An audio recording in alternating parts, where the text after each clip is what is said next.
Hey, what's going on?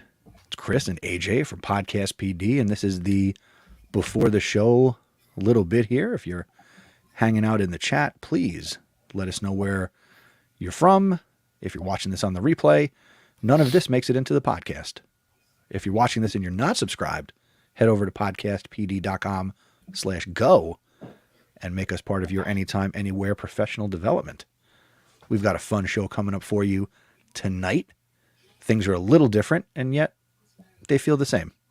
Don't they, buddy? They still feel the same. You are correct, my friend. Feels like we never left all these months ago. All these months ago. But see, here's the fun thing. I use StreamYard every day. So it's not like I'm always in here for the show I do at school. Yeah. So it was nice to have this as a scheduled event coming up. It feels good. Yes. I mean, so we're live on YouTube, we are live on Twitter, and we are live on Facebook. Stephanie Scrocky is in the house. What's up, Steph? All right.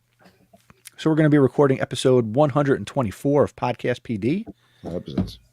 And we're going to be talking about tips for new teachers. We're getting high fives over there. Oh, yeah. In the Bianco house.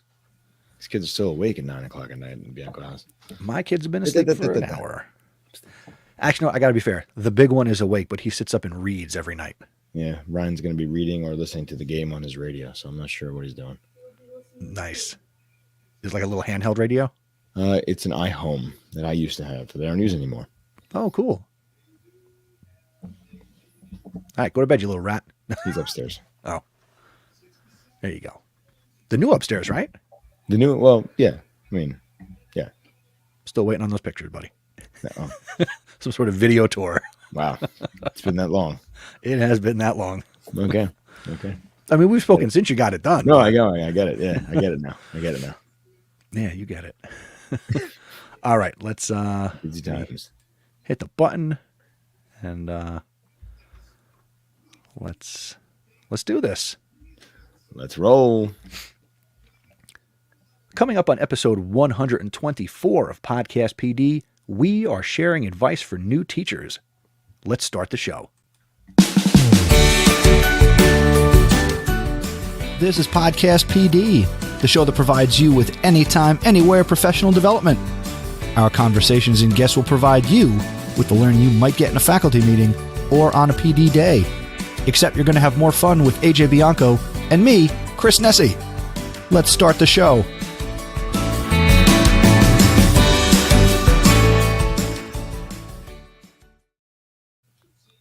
What is up, Podcast PD people? We're back. My name is Chris Nessie, at Mr. Nessie on Twitter, and this is, once again, the 124th episode Remix of Podcast PD, and I am joined, as always, for, I'll just say the 120th time, because maybe you missed one here at some point. Yeah. The Podcast Paisano, AJ Bianco. What's up, buddy? Hey, what is up, everybody? It's good to be back, and apologize for the hiatus. And I'll just be straight up, and I'll just put it out there. It was all my fault. It was. I think everybody can figure out it was me. Chris continues to want to push this show, and I want to do it. And I think this year has been a bear. The climate and being back at school and kind of dealing with everything and dealing with personal life and professional life and sports with the kids has just been exhausting.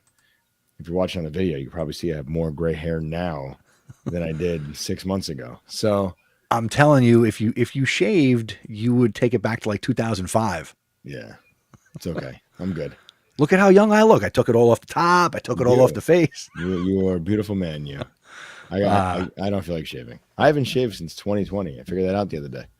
And that's all. That's it. That's all you have accumulated. Oh, no. I mean, I have definitely trimmed, but I haven't shaved for real. Thank you, Amanda. Amanda Fox checking in. She says gray is okay. It is okay. It's all good. I feel good. I feel like maybe a little George Clooney-ish. Okay, like George Clooney ER or George Clooney Batman and Robin? I've only seen him in Batman and Robin, so I'll just go with that. Okay. He's been in a new movie with Julia Roberts. Yeah, I don't watch a lot of movies. You know that. True. And people aren't here to listen to us talk about movies. No. Let's talk about what we're here to talk about. I just want to apologize to everybody. So we're here. So let's tell everybody what the changes are, Chris. In case they Yes. So changes to Podcast PD. We are going to a 1 episode per month format. because of me. And go ahead.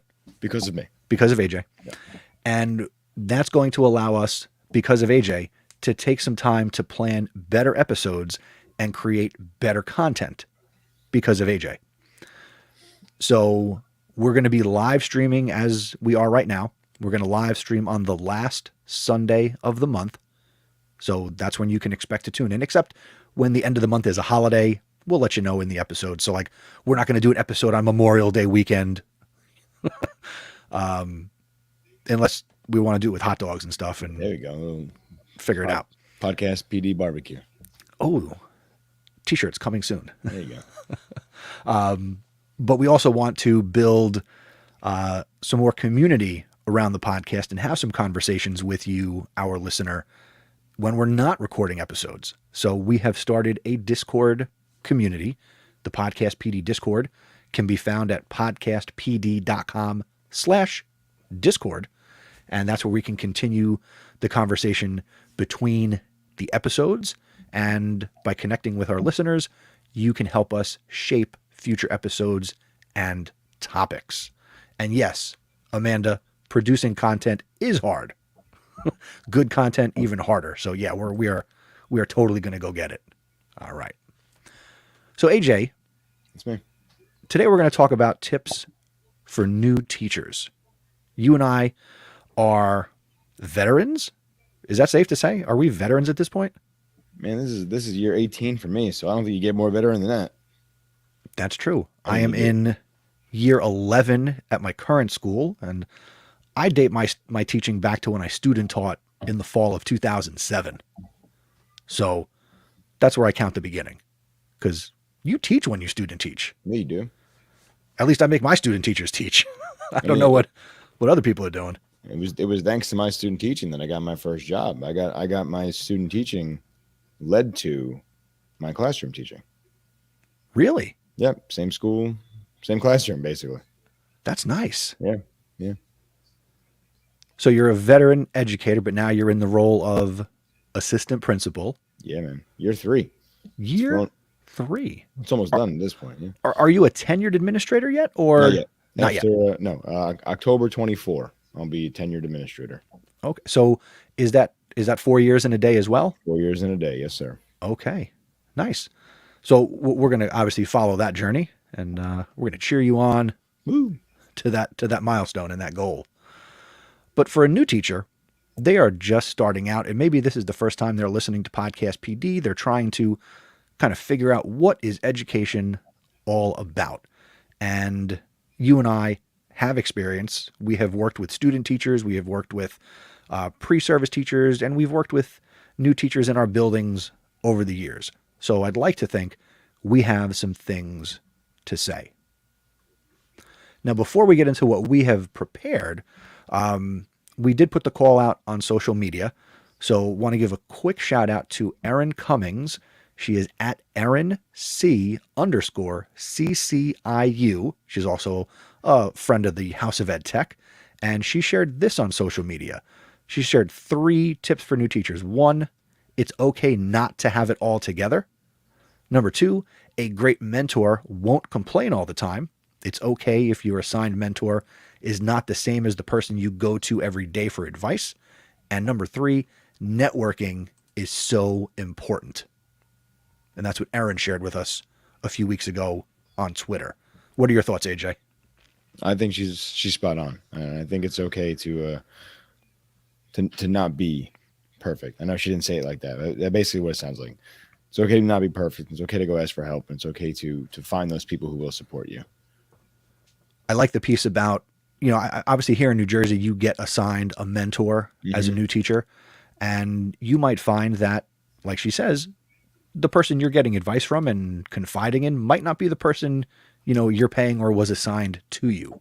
So you kind of got to look out for those people who are going to take you under their wings. Some people just want that money. That's true. I there's somebody who I work with who is now a mentor teacher, and I've been busting their chops about you're not going to take the money, right? So we'll see. I'll report back anonymously. It's not me because I know I would not take the money. I just keep getting student teachers. So there you go. All right. So some things we have here. And again, if you're joining us in the chat and you want to share some of your tips and advice for new teachers, please feel free.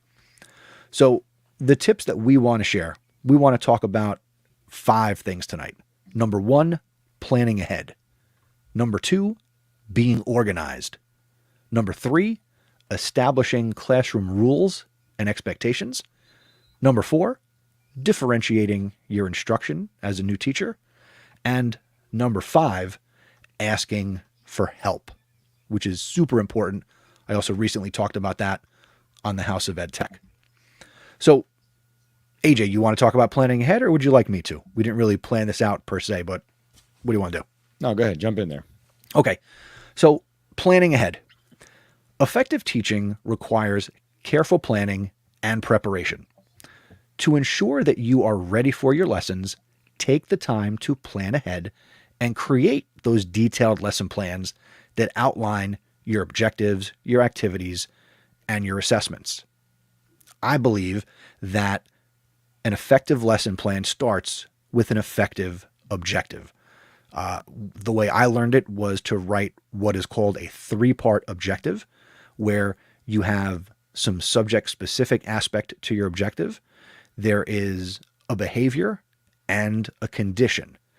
You can come up with the greatest activities in the world, things that are the most fun. But if they don't reinforce what you want students to learn in terms of, your Bloom's taxonomy or the skills you might be trying to impart on your students and have them develop, fun activities are fun, but you have to make sure that they support your learning. Effective planning is creating detailed lesson plans that outline your objectives, your activities, and you consider your assessments. And here are a few steps that you can follow when you plan lessons. Number 1, start by identifying the learning objectives for the lesson. What do you want your students to know, or what do you want them to be able to do by the end of the lesson, or maybe a series of lessons?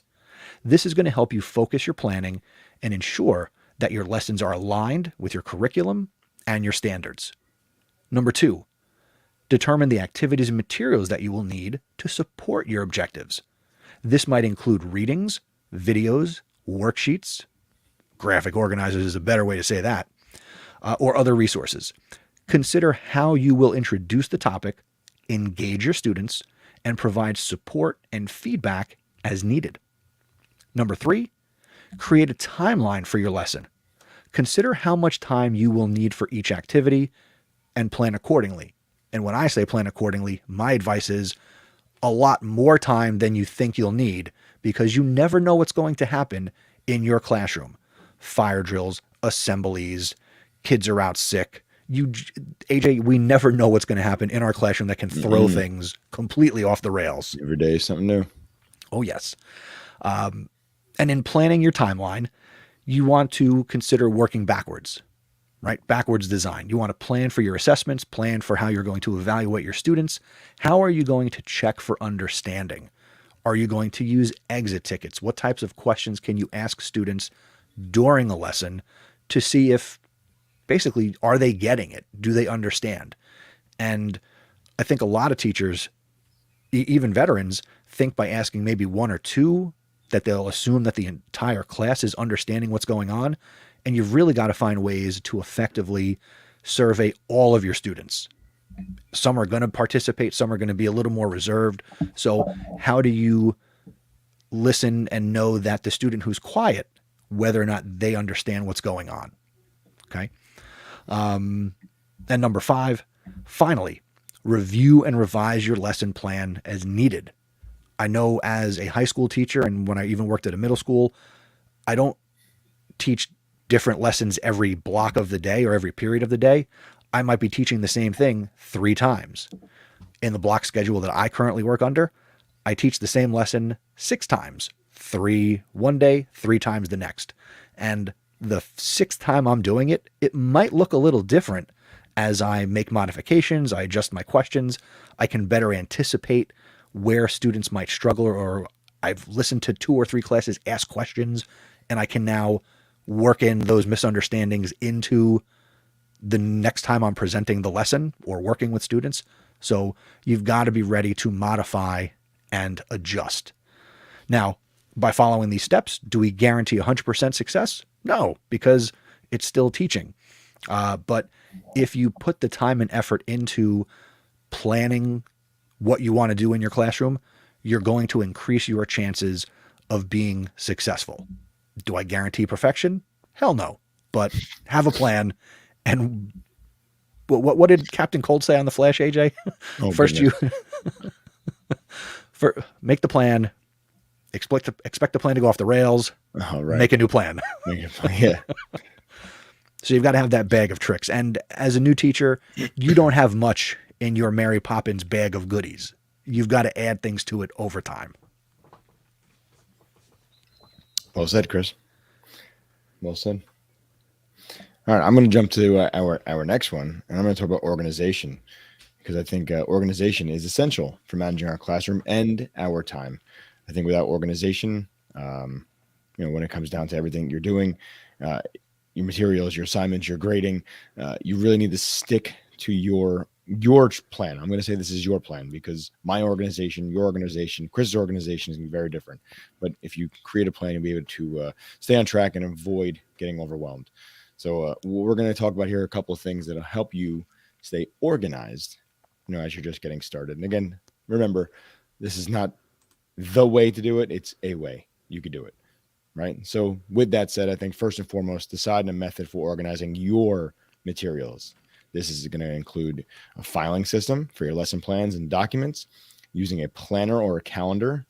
Make Google Calendar your best friend in order to keep track of your dates, your deadlines, and use your digital tools like cloud storage or project management app to keep your materials organized and accessible. Chris, any tips before I go on with this? Anything that you love that's like Google Calendar related or a digital app to help people? I would say getting your Google Drive organized. If you're, say, an elementary school teacher, create a folder for each subject that you're responsible for. You might want to then break it down by marking period within there. And again, you want to accumulate your resources, keep your math lesson plans in one folder, get your drive organized. Create folders for graphic organizers, create folders for assessments, create folders for PDF files. When in doubt, create a folder and label things that make sense to you, but have some type of system that can help you be organized electronically. Absolutely. Label it, color code that bad boy, make sure it works. Use your LMS. So whether you're using Google Classroom, whether you're using Canva or, Schoology, I don't know if people still use that or not, but, find what's going to help you keep yourself organized. I think that's really, really important. So well said, Chris. Thank you for that. Is there anything, do you use any apps in your normal daily life? Because and I ask this because I'm I guess, dabbling in a couple of different productivity apps in my life. So I can kind of make, journaling part of my day more often. And I'm using a lot of apps on my phone to like clear my list is how I'm going to look at it. Do you use anything like that? I'm curious. For me, the big tool, and it's because I'm in a Google school and even just personally, I really like Google Keep. So Yeah. depending on my different Gmails, whether it's school or personal, I use Google Keep to create notes, jot down ideas, copy things from the web. I throw them into Google Keep and I'll organize them and tag them accordingly inside of Google Keep. So Google Keep is super, super cool and super valuable for me. And if you don't have anything, it might be valuable for you to check out. Do you use Google Tasks? I do not. Okay. I just keep a running list in my head, and that's why I get in trouble. Yeah, I dabbled with that one. It has pros and cons, but I think that's something I want to continue to play with. Look, one of the reasons we didn't do Podcast PD is because I was not organized in my own professional life. So organization is incredibly important. Moving on, decide on a method for tracking and grading student assignments. This might include using a grade book or spreadsheet to record and calculate grades using an online platform like Google Classroom or Canvas to manage and grade assignments, or using a gradebook app to track and record grades on your mobile device.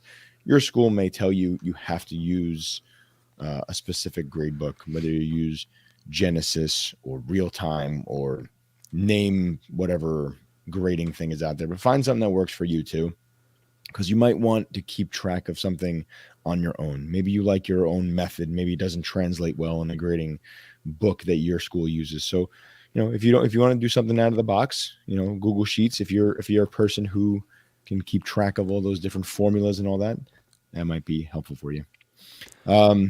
I was actually going to, if I could just jump in real quick. So yeah, go ahead, man. With that, whatever your school is using, and your school is most likely going to be giving you, again, like a Power School, Real Time, Genesis, Encore, something like that. They're going to give you something that's going to pull the report cards and do all that work. So get very familiar with what your district requires you to use so you can use it very effectively. If there's, the ability to comment on assignments, or, if it automatically publishes homework you put in, use all the features that it might offer you. Okay. There might be a way to search standards to attach them and associate them with your lesson in certain LMSs or student information systems. Okay. When AJ talks about the spreadsheet, what I can share from my own experience is my school uses OnCourse. So I use all the features that OnCourse allows me to use to color code grades and organize things. What I keep separately for myself as a high school teacher is a spreadsheet of all my students running grades per marking period. So I teach high school. So eventually it gets to the point where I have to have some difficult conversations with kids about, hey, you need to get yourself in gear and perform, or you're going to repeat this course, right? So those are conversations that I have to have with kids at some point. So it's easy for me to very quickly look at their 4 marking period grades and be able to say, hey, I could tweak the numbers right here on a spreadsheet. You need to basically get this grade if you want to pass. And I've done that since 2017. So now I also have this history of student grades, and I can kind of track performance, and I kind of create my own data to see, how many kids are getting A's, B's, C's, failing, based on the class, based on the marking period. So I just create a lot of data for myself. And the way I use that is I will talk with each class from marking period to marking period about, hey, here was your class average. Here's how many students' grades went up. I don't name specific kids, but, I had this many students' grades go up. Some of your grades went down. And, I'm really excited for those kids who improved. And, I'm going to work to support you. If your grade went down, we're going to keep working hard. So having some of that stuff available because of how I organize it myself makes my life a little bit easier. Some pretty good stuff right there. Good advice. Another thing that's important is creating a schedule for grading and returning assignments. This is definitely something that, I think we all need. Set aside your time each week to grade, and of course, more importantly than the grade, providing feedback on assignments for students, and stick to your schedule. So if you know you don't work well when you're home, use your planning period, use your prep time, use whatever you have to do in order to find that time where you can grade your assignments. Some of us don't work well. We pack up our bags at the end of a day, say, I'll grade this at home. I was one of those guys who went home and then never did, especially when you have a lot of distractions at home. So find the time that works for you, whether it's at home or at school, so you can get in there and grade and return the grades, in a timely fashion. I think that'll be very helpful for your success.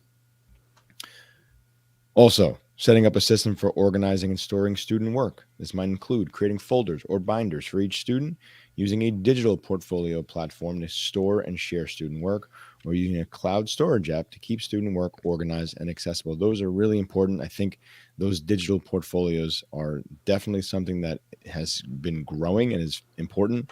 Have your kids create their own Google site, and you can be part of the ownership of that. And you can work together with a student so they can put their work in there, and you can kind of see what they're doing and where they're growing.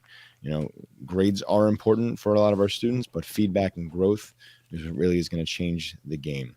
So I think when you are definitely organizing yourself and your students and finding out what works and sticking to it is what's going to really help you from being overwhelmed and finding that groove. So if you are a first-year teacher, or if you're somebody who's switching your classroom roles, organization is incredibly, incredibly important. The same thing that we just talked about for organizing your own Google Drive as an example. Talk about that kind of stuff with your students too. There's no bad time to talk about organizing Google Drive, maybe between semesters, between marking periods, before a big break, uh, winter, spring, kind of have those as being things that you talk about with kids about organizing themselves. And I love the idea of the Google Sites. That's something I have done in the past as well, where I've encouraged students to, do it for world history and then create and build out areas of a personal site for their other classes. And again, I can't manage the other aspects of their site, but if I'm showing them how to do it in my class, it's my hope that they will do that for their other classes as well, and kind of have that portfolio built out, because then they'll be ready for applying to college and they'll be a little more organized for that. Beautiful. All right, we're up to number 3. Time to talk about rules and expectations.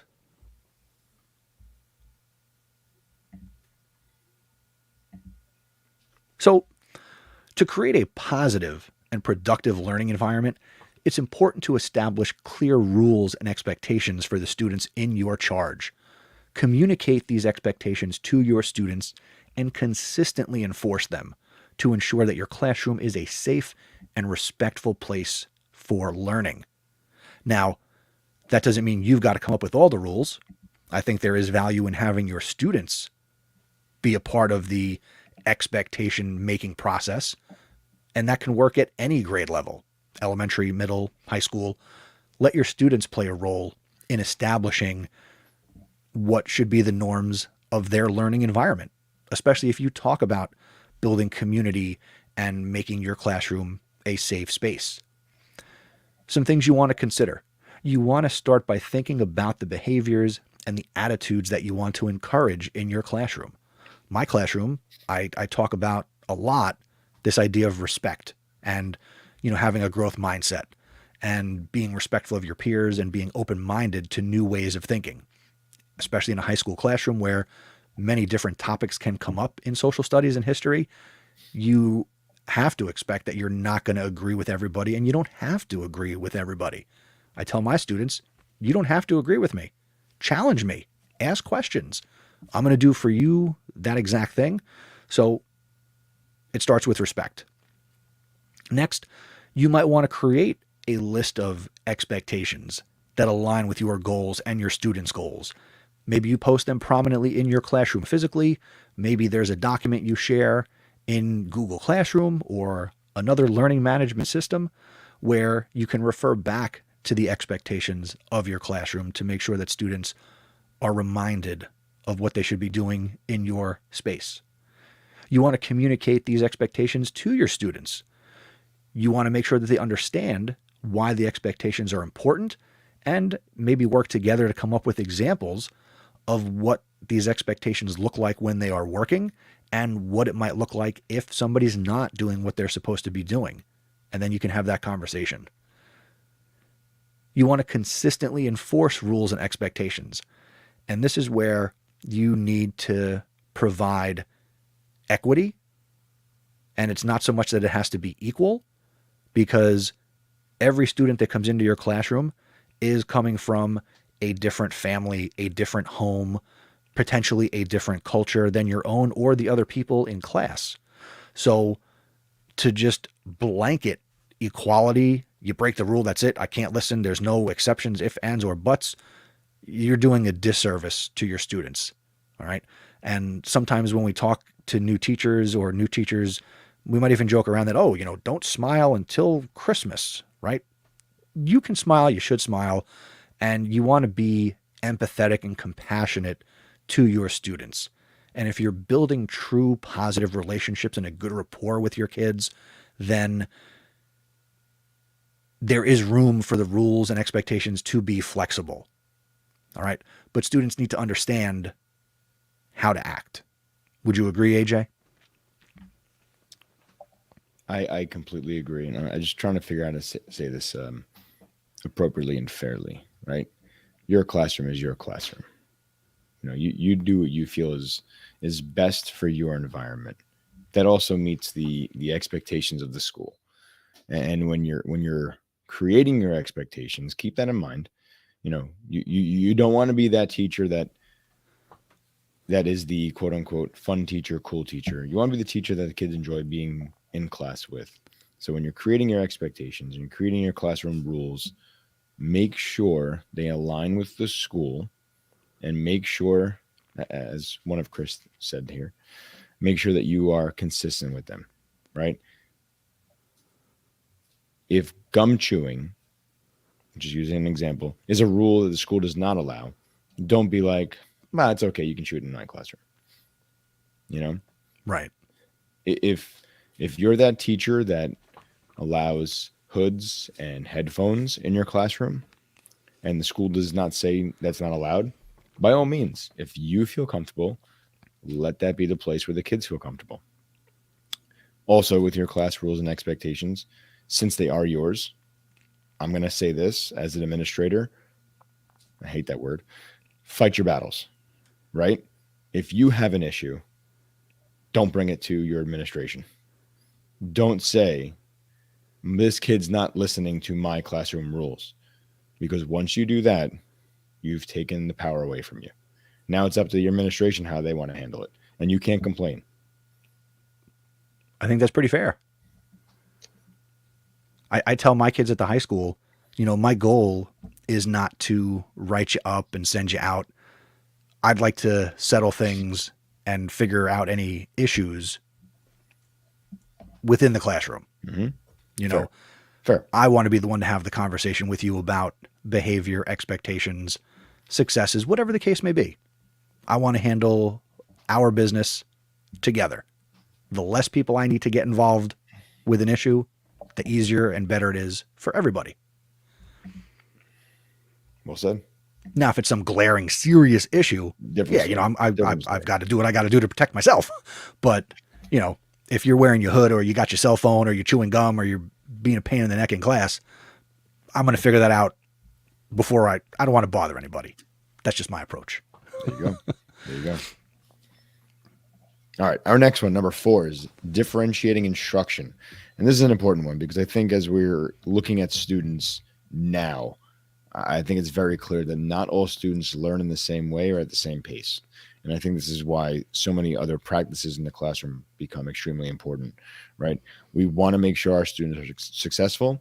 And the best way to do that is to differentiate instruction for our students for their individual needs. Now, just before we say that, we're not saying create one lesson, 25 different ways, but we're saying find ways that every student can be part of that lesson somehow, right? So to do that, here are a couple of examples. Number 1, use a variety of teaching strategies. Different students may respond better to different teaching strategies. For example, some students may learn best through hands-on activities, while others may benefit from more structured, teacher-led lecture-style instruction. By using a variety of teaching strategies, teachers can ensure that their instruction is engaging and effective for all students. Now, the key word there, everybody, engaging and effective. Make sure it's engaging. Don't just sit there and drill on like you're the teacher from Ferris Bueller. That's not what we want. Number 2, adjust the difficulty of assignments. Not all assignments are at the same level. It is important to provide challenges that are appropriate for each student's abilities. Teachers can adjust the difficulty of assignments by providing scaffolding or support for struggling students, or by providing more challenging tasks for the advanced students. Number 3, provide additional support. Some students may need additional support in order to succeed. This is where you come in, teacher. This might include providing one-on-one or small group instruction, offering additional help during office hours or after school, or providing accommodations such as extended time or alternative assessments. And finally, number 4, use technology. And I know Chris wants to use his tagline here. Technology isn't difficult. Just give it a try. Right? Is that what you want to say? I couldn't have said it. Well, I go. probably could have said You it, but you did a really good job. Thank you. Technology can be a powerful tool for differentiating instruction. For example, teachers can use online learning platforms, provide personalized learning experiences for students, or use adaptive learning software that adjusts to each student's needs. Look, those are just some examples. And I think if you really want to drill into, how to best differentiate instruction, just ask questions. There are people out there who are experts with this, and I think there's a lot of different methodologies that can be used in a classroom to help. But again, like the only way you can really differentiate your instruction is by understanding who your students are, and that's from building relationships with your students. Because you can do anything that you read in the books, but if you don't know your students, you're not going to find success in how you can turn that classroom around. I can't reinforce enough. You've got to get to know your kids. If you think you can be a successful educator and not get to know the children, you are going to be very, very unhappy in this life you've carved out for yourself. So get to know your kids.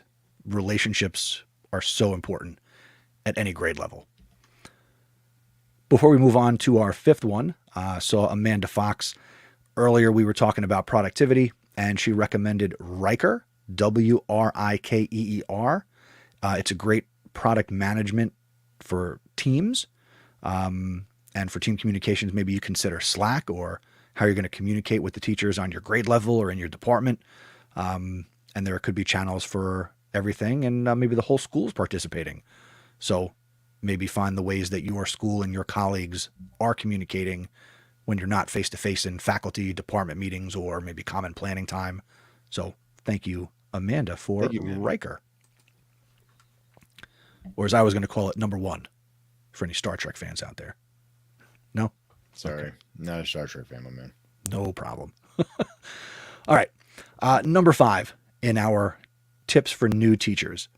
Ask for help. For the Sandlot fans. For help. Teaching can be challenging, AJ. Did you know that? I know that. People who don't work in schools don't know that. Right. If you don't think teaching is easy, clearly you don't work in this profession. All right. It is normal to need help, and it is normal to need support. Do not be afraid to ask for help from your colleagues, your mentors, and your school administrators. I don't believe, I don't believe, and I heard this once, if you're a new teacher or really at any point in your career, don't ever go to your administrator for help. Don't ever let your administrator smell the blood of fear and failure in your profession. Or is that baloney or is that baloney? It's baloney to an extent. Well then, okay, so I'll give a scenario. You tell me if it's baloney or not. New game we're going to play. Go for it. I'm a first year teacher and I am having what I think is trouble getting little Susie to participate in morning meeting, right? I have no idea what to do. She comes in, she's dejected, she's not engaged, and I'm concerned because I want her to feel a part of the community, and I'm trying to do all these things. Just not working. Mm-hmm. Knock, knock, knock. Mr. Bianco, I was wondering, I want to talk to you about one of my students, and I feel like I can't get her to be as engaged in morning meeting as possible. Would you maybe, can you help me? I think it's fair. That's fair. That's certainly fair. I mean, you're looking for advice, you're looking for coaching, and you're looking for leadership on how to do this. As a first-year teacher or, I don't want to say first year, but new teacher, whether it's building, school level, whatever, you're looking for coaching. And that's where I think it's appropriate to ask for help. Now, you started to hint at maybe there are situations where you maybe shouldn't go to your administrator, or I might be phrasing it wrong. Maybe you don't want to bother your administrator, but what are you thinking about? For me, classroom management.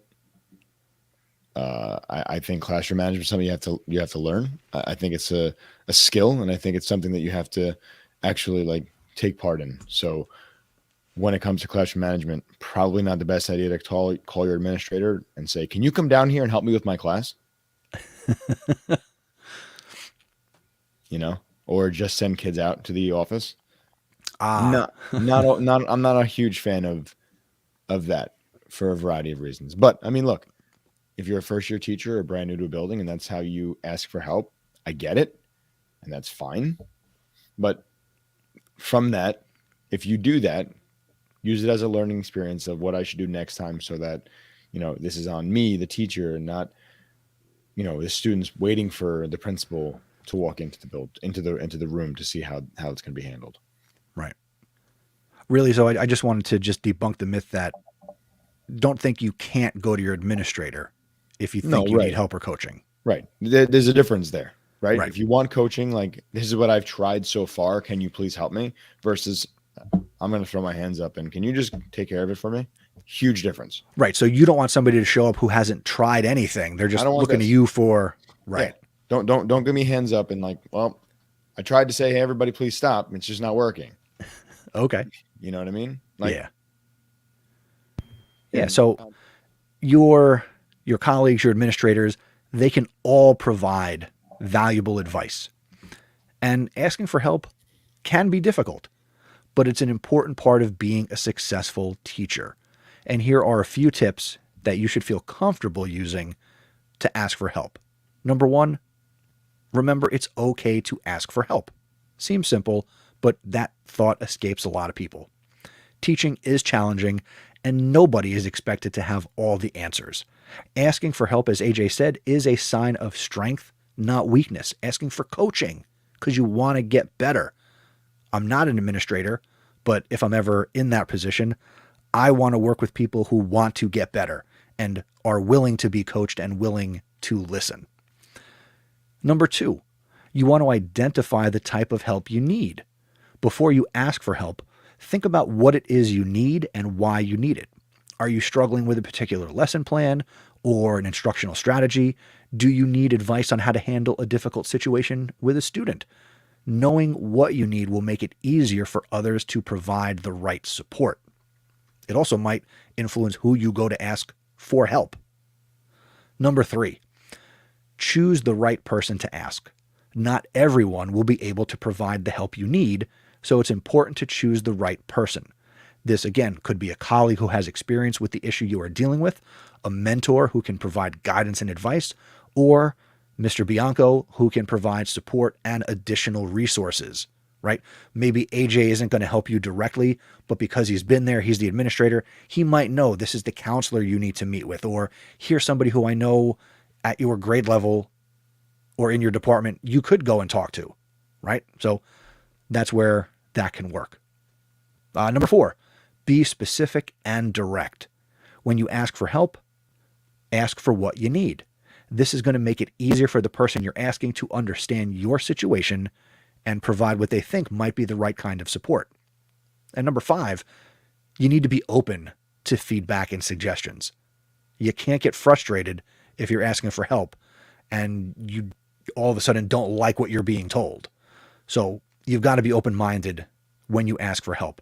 And remember that the person you are asking, if they're responding to you, they are trying to help you. And their advice and guidance could be valuable. Now, if you follow these tips, is it going to rectify all your problems? No, we're not saying that. But you should feel comfortable asking for help when you need it. Because if you want to improve, at some point you're going to need to listen to other people and you're going to have questions. So feel comfortable and confident asking those questions.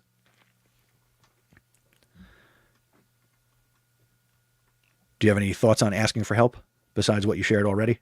No, and I think it's important to ask for help. I really do. I don't mean to diminish anything. I think it's really, asking shows, as you said, strength. It shows character. It shows your integrity. It shows that you want to grow. So ask for help, and if it's not the administration, definitely find mentors or teammates or anything that can help you along the way. Get your network out there. Ask. Yes. So to recap what we talked about in this episode, we talked about planning ahead. We talked about being organized. We talked about establishing clear classroom rules and expectations. We also talked about differentiating your instruction and getting comfortable and confident asking for help.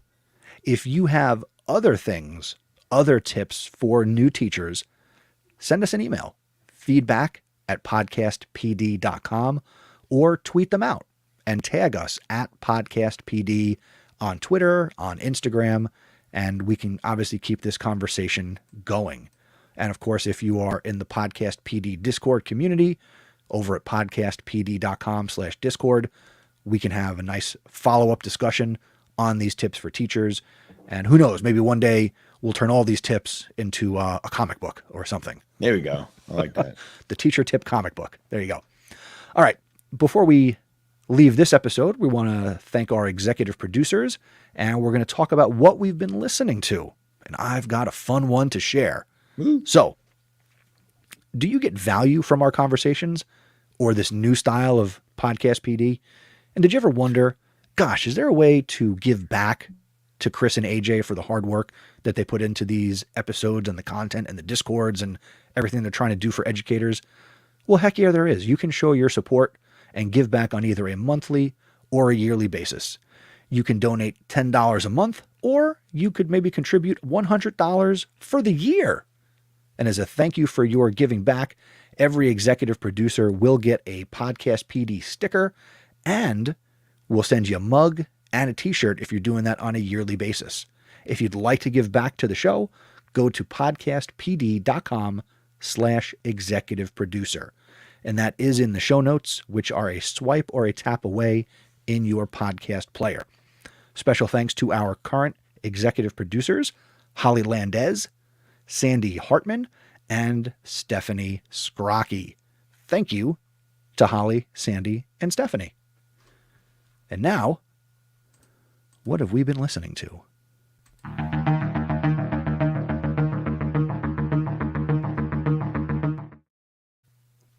I have, AJ, a great podcast, and I don't even know, even though we talk multiple times a week, I don't know that I've shared this podcast with you up until this moment. Have I? Yes or no? I don't believe so. All right. This is a great podcast, everybody. It is called Everything Everywhere. Yes, Everything Everywhere. It's a podcast for intellectually curious people. Learn something new every single day. Everything Everywhere Daily tells the stories of interesting people, places, and things from around the world and throughout history. Topics covered include, but are not limited to, history, science, geography, culture. AJ, I've been listening to this podcast every day. There are over 500 episodes available. I'm not going back and starting at the beginning. I just, when it first came across my my podcast listening, I just picked it up and just started listening. It's every day. It's less than 20 minutes. And basically, the episodes are the equivalent of a 2,000-page term paper on a topic. So many interesting episodes available. The website is everything-everywhere.com. And it's a really, really fun show. It's super well produced and it's really informative. I can't tell if you're looking it up right now or yes. Nope. Looking it up. Yes. Everything Everywhere Daily with Gary from Glassbox Media. Yes, Gary Arndt. Gary Arndt. All right, I'll check it out. A lot of encore episodes here, so I guess I can dig into some of the old. So, the Battle of Yorktown. Okay. Yeah, no, there's good stuff. So actually, Gary he was traveling. Basically, COVID brought him into this podcast. He was working in the travel industry, and COVID hit. Travel industry is not traveling. So he started this podcast during COVID and has kept it up. So he's been on vacation this last week. So still episodes come out every single day, and new episodes I think they come back tomorrow or on the 31st. Well, all right then. And then every episode is brand new and so many interesting topics. So many. You just mentioned the Battle of Yorktown. There's one about the speed of light. Brief history of basketball. It's all topics, everything, everywhere, daily. Okay. I'll give it a try. I think you'll enjoy it. A brief history of basketball. Yes. In I think it's really minutes. cool. Unless you're really brief. Yes. From downtown. Yes. All right. Have you been listening to anything, my friend? Nothing new. I got to be honest with you. I stick to what I've been listening to. A lot of the ones that I love. Compete Every Day. that's one that's my go-to. I've dabbled in some new podcasts. Dabbled is my word of the day, I guess. Look, there's some things that I'm figuring out as time goes on. So I'm listening to the I Have ADHD podcast. So people who are listening might hear your wife laughing at you, but you just might. Who knows? Are you self-diagnosing? Yeah, the podcast is actually helping me. So I had to go back to episode 1 for that one. But yeah, that's one that I've been having a good time with. You just found a new one that we're both going to try that we were talking about before we recorded this one. Definitely guilty pleasure. Oh yes, I don't think anybody cares about that one though. We tried that once before with the podcast, but I'm gonna get down with this new Harley Quinn and Joker podcast on Spotify. It's a Spotify exclusive. Spotify exclusive with Christina Ricci. Yes, as Harley Quinn. So we'll see how that goes. It's not out yet, but that was the trailer I played for you. So we'll see how that one works out for me. Well, people listening to this as a podcast can listen to it because this is coming out February 1st. So Joker and Harley Quinn and Joker premiered yesterday. If you're listening to the podcast version, yeah, it's Harley Quinn and the Joker, Sound Mind. So dig in if you're a DC Comics person. Nice, very cool. Let's go. All right. Well, hey, AJ. Hey, it's good to be back doing Podcast PD. Podcast PD, the podcast. That's right, and we're looking forward to bringing you not 30 or 26, but we're looking forward to bringing you 11 or 12 episodes here in 2023 doing the once a month plan. So we were very excited because I think that'll work for your newly diagnosed lifestyle.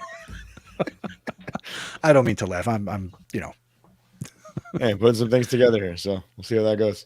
Yes. Lego, one brick at a time. Like it. So we want to hear from you. So give us your thoughts and your feedback by emailing us feedback@podcastpd.com, or you can send us a voice message, podcastpd.com/feedback. And again, we're going to be back on Sunday, February 26th, and we're going to record episode 125, where we will be again providing you with some great anytime, anywhere professional development. Our big call to actions: number 1, share the show with somebody else. Number 2, join us on Discord. Go to podcastpd.com/Discord, where we can continue the conversation and continue to learn and grow together. And of course, connect with me on Twitter @Mr. Nessie. And AJ, where can people connect with you? Yeah, I'm still out there on the social medias @AJ Bianco, anywhere you can find social media. You haven't found a Mastodon server yet? I quickly stopped looking into that one. Oh, okay. Podcast PD does not have a Mastodon account, and we're just going to stick with Twitter and Instagram and Discord. Yeah, keep it simple. Keeping it simple. All right, everybody. Thank you for checking in. It's good to be back, and we will see you on the next one. Wave goodbye. Bye-bye.